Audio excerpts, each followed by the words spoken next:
היי, ברוכים הבאים. היום אנחנו הולכים לדבר על נושא שמטריד כל כך הרבה בעלי עסקים.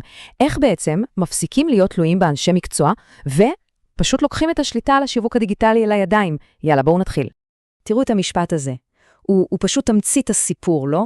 הוא תופס על השניית הפחד הזה, את התפיסה המוטעת שעוצרת כל כך הרבה יזמים. ההרגשה הזאת שהעולם הדיגיטלי הוא איזשהו מועדון סגור רק למומחים, זה בדיוק המיתוס שאנחנו הולכים לנפץ כאן היום.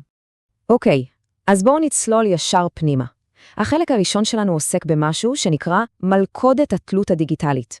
וכן, זו מלכודת אמיתית, והיא יקרה, מאוד יקרה, ולא רק בכסף. עכשיו, תסתכלו על הרשימה הזאת. זה נשמע מוכר, אני בטוח שלהרבה מאוד אנשים כן.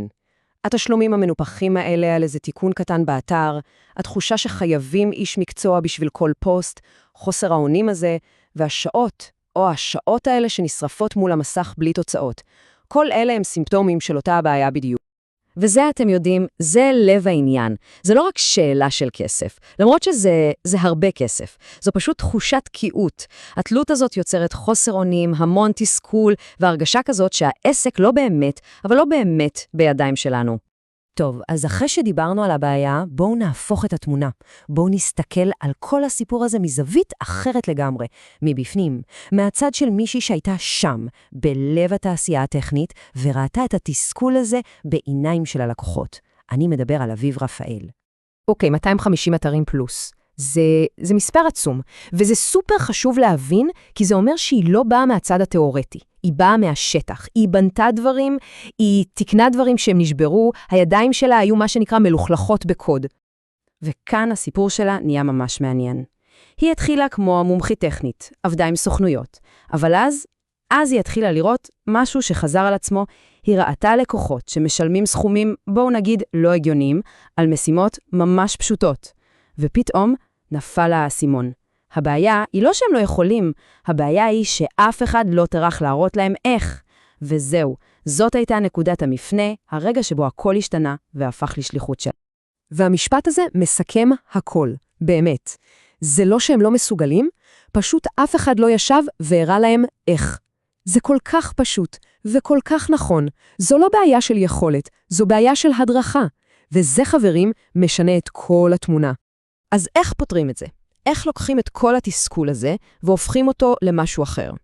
ובכן, כאן נכנסת לתמונה פילוסופיה שהיא כמעט הפוכה מכל מה שאומרים לנו בתעשייה. והעיקרון שלה פשוט להפליא. אם זה מסובך מדי, זה פשוט לא יעבוד. נקודה. והשם של הגישה הזאת הוא שיווק בקלות. וחשוב להדגיש, זה לא סתם שם יפה, הרעיון הוא 100% פרקטי. המטרה היא אחת, לתת לבעלי עסקים את הכלים האמיתיים כדי לעשות דברים בעצמם, בלי כאב ראש, בלי להרגיש שצריך תואר במדעי המחשב, ובלי להיות תלויים באף אחד אחר. אז אם נפרק את זה, אלו 4 המטרות המרכזיות. תראו, להפוך את המסובך לפשוט, להוריד את מפלס החרדה מהטכנולוגיה, שזה ענק, לשחרר את התלות הזאת במומחים יקרים, והכי חשוב, לתת כלים אמיתיים, כאלה שאפשר להשתמש בהם, אתם יודעים, מחר בבוקר. אוקיי, פילוסופיה זה נהדר, אבל איך זה עובד תכלס? מה עושים? יופי, אז בואו נדבר פרקטיקה. החלק הזה הוא ארגז הכלים עצמו. מה בדיוק אפשר ללמוד ואיך זה פותר בעיות אמיתיות מהחיים. הטבלה הזאת פשוט גאונית, כי היא מראה שחור על גבי לבן את המעבר. בצד אחד, כל הבעיות המוכרות, נכון? שורפים שעות על תוכן, משלמים על כל פיפס באתר. ובצד השני, הפתרון. במקום לשרוף שעות כל יום, בום, מכינים תוכן לחודש שלם ביום אחד.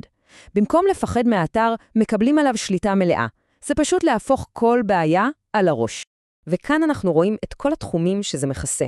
שימו לב שזה לא רק דבר אחד. זה לא רק בוא נלמד לבנות אתר.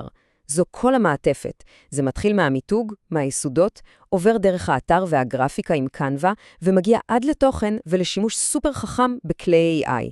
זה ממש פתרון של 360 מעלות. וזאת אולי הנקודה הכי חשובה בכל הסיפור.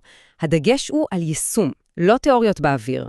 המטרה היא לא להפוך את כולם למתכנתים, אלא לתת להם כלים מדהימים כמו AI, ולהראות להם איך להשתמש בהם כדי לחסוך ערימות של זמן, ובואו נודה בזה, גם ערימות של כסף. אוקיי, אז אנחנו מתקרבים לסוף, וכאן אנחנו מגיעים ללמה הגדול. מה התוצאה הסופית? מה קורה אחרי שעוברים תהליך כזה? ובכן, זה המהפך האמיתי. המעבר הזה מתחושת הצפה וחוסר אונים מוחלט לתחושה של שליטה, של כוח. השקף הזה הוא כמו סיכום של כל המסע. תחשבו על זה רגע. מלפני, תלות, פחד, חוסר שליטה והמחשבה הזאת בראש של, זה לא בשבילי. לאחרי, עצמאות, ביטחון, שליטה מלאה, וההבנה העמוקה הזאת של, רגע, אני לגמרי יכול לעשות את זה לבד. זה שינוי תודעתי, לא רק טכני. ובסופו של דבר, אם צריך לזקק את הכל למשפט אחד, זה. המטרה היא להרגיש משהו אחד מאוד ברור, שאפשר לעשות את זה. ולא רק שאפשר, אפשר לעשות את זה בקלות. אז נשאיר אתכם עם השאלה הזאת פתוחה. אולי באמת הגיע הזמן לקחת את המושכות לידיים? תחשבו על זה. תודה רבה שהקשבתם.